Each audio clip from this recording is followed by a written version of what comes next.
And we're live.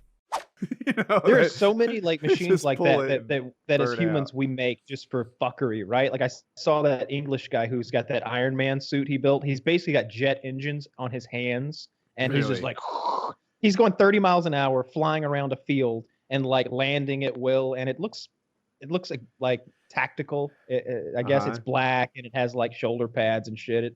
And they were calling it an Iron Man suit. But then I think about those guys in Dubai who are jetting around. Yeah, and they're like powered wingsuits. I saw that this kind of leads me to my next little topic, and it's about like I wonder if like if there are intelligent aliens out there, like did they engage in this kind of fuckery? Like, is this a thing that's unique to the mammalian brain on this planet? Is this a thing that's unique to just the primate brain on this planet? Is this a thing that's unique to just the Homo sapien, that we have this thrill-seeking thing? I hope and this, they do engage in fuckery, and that's how they this find thing us. that wants to win. Like they don't come in these giant spaceships from Independence Day. It's just a couple of space surfers zipping around on their little boards. Like, dude, I told you not to put that much kryptonite in there.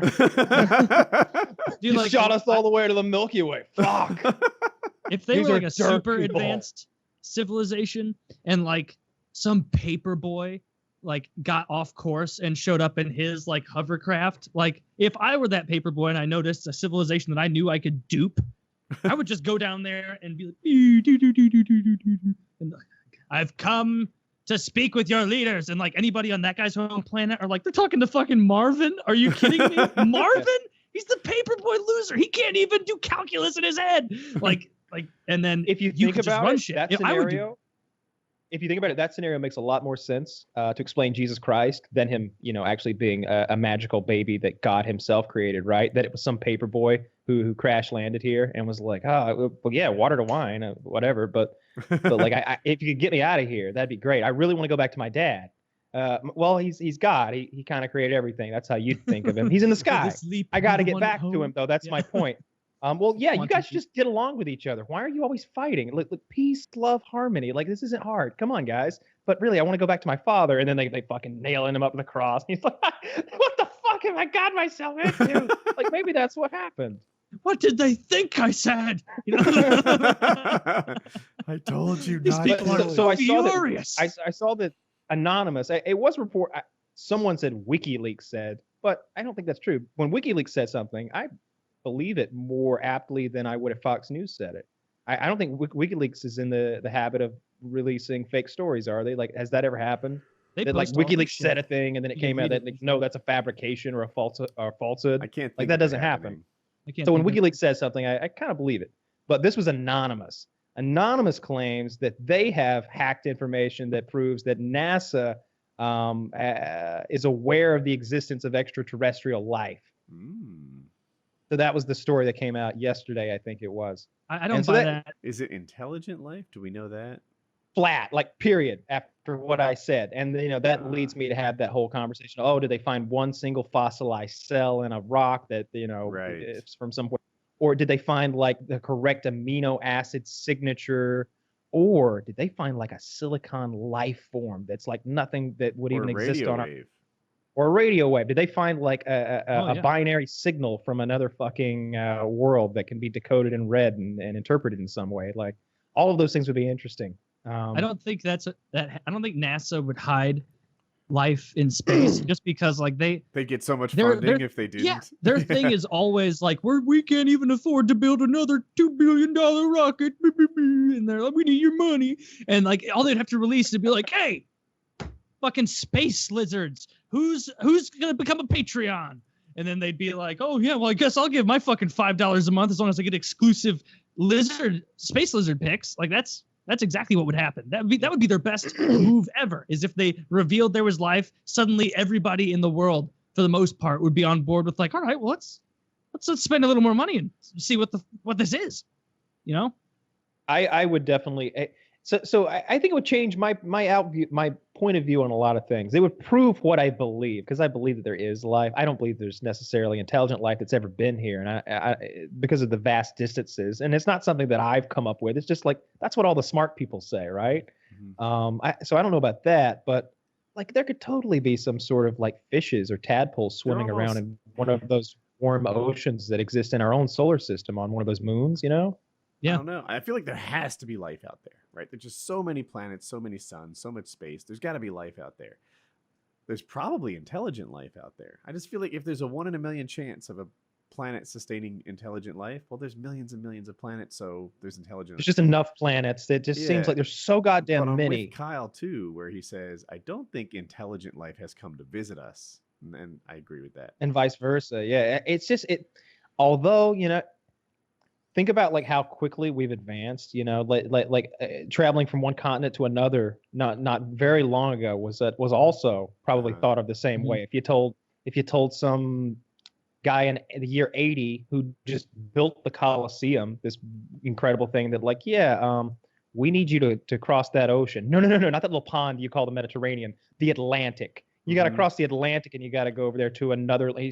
No one will ever cross the Great Ocean. Like maybe it's just a matter of a couple more 100 years of human evolution. It seems like I look right now and think, man, the people 500 years ago missed a lot of amazing, cool stuff. The things we're doing now would blow them away. Yeah. That could very well be what people think of us in a few hundred years. That, of course, their cell phones just get bigger. And then, but then, if that's true, there's the thing. It's like, why has no one visited us yet? Like, are we? And there's a bunch of reasons that could make that happen. Like, maybe there's some sort of Star Trek system, like a prime directive, where they don't mess with little middling civilizations that haven't risen to the level of interstellar travel. Like they don't want to mess with our evolutionary path and throw their baggage on us. That we're just the most like that. All these other planets that we're discovering of like, hey, that one could maybe have life, I guess, perhaps. I don't know. It's not a rocky piece of shit moon, so there's that. Like, we don't have a sense of perspective because we don't know any living things on any other planets.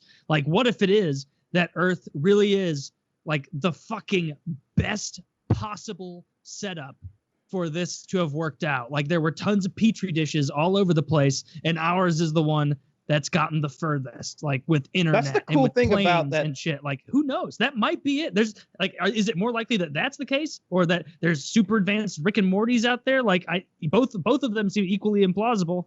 That's the cool thing about those radio telescopes. I didn't really understand how they worked for a long time, but it's about the spectrum of light that they're capturing, and so if something is a certain color, it's because it's composed of a certain element, and certain element, and so they can tell by looking at something what it's made out of. So they have these things called the planets that are like Earth, that are the correct size, that the gravity would be Class M planets. Well, in Star Trek they call them that.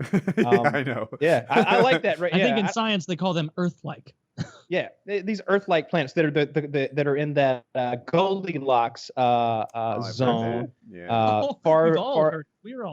Where liquid water, they're the correct distance from their star so that liquid water can exist. But there's so many of them. They just announced they found like 15 more, right? Like they're constantly finding them with the new telescopes that they've got.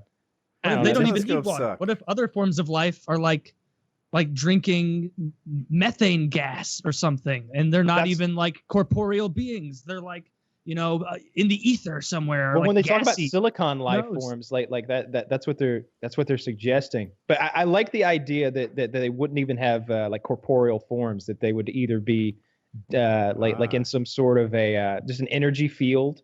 Charged particles of gas. As lives at first. We'd just be like, oh yeah, our tricorders are picking up weird shit. It turns out those are sentient beings. Yeah, that happens all the time in Star Trek. They'll think it's like a nebula, a gas nebula, like a bunch of charged gas particles, and they'll be like, "Yeah, shoot them with the proton beam number 1." And they're like, "Oh shit, sir, we killed them all." And it's just like it turns out the gas things were alive. They call it gassing, and it's sweeping across the country in every high school. Only now NASA scientists are revealing that this gas is actually a form of extraterrestrial life. That explains the extreme high. That is what you're describing, Kyle. And what if we genocided a whole alien race, like just get high on it?